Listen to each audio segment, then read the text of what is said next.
June 22ஆம் தேதி விஜயுடைய பிறந்த நாள். விஜயுடைய பிறந்த நாள் அப்ப அவருடைய ரசிகர்களுக்கு ஒரு விருந்து குடுக்கணும் அப்படிங்கிறதுக்காக, தான் நடிச்ச கத்தி படத்துடைய ஃபர்ஸ்ட் லுக், அதுக்கப்புறம் ட்ரெய்லர் இது 2யும் வந்து வெளியிட்டாங்க.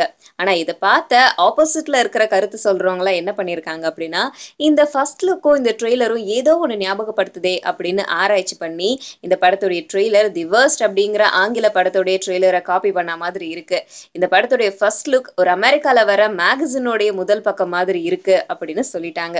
இத கேள்விப்பட்ட ஏ.ஆர். முருகதாஸ் என்ன சொல்லியிருக்காரு அப்படின்னா, இந்த படத்துல வந்த ஃபர்ஸ்ட் லுக் அதுக்கப்புறம் ட்ரெய்லர் இது 2யுமே வந்து நாங்களே சுயமா யோசிச்சது. இத எதையும் பார்த்து காப்பி அடிக்கணும் அப்படிங்கிற அவசியம் இல்ல. ஏன்னா இந்த படத்திலயும் வந்து டெய்லி ஆக்டிவிட்டீஸ் அதாவது நியூஸ் பேப்பர்ல வர டெய்லி செய்திகளுக்கும் இந்த படத்துல இருக்கிற கதைக்கும் சம்மந்தம் இருக்கு. அதனால தான் நாங்க விளம்பரங்கள்லாம் வந்து டெய்லி நியூஸ் பேப்பர்ல என்ன வருமோ அதையும் சேர்த்து நாங்க குடுத்துருக்கோம். இப்படிப்பட்ட கதை களத்துல எந்த கதையா இருந்தாலும் இப்படிப்பட்ட டிசைன்ல தான் யோசிப்பாங்க அப்படின்னு சொல்லியிருக்காரு.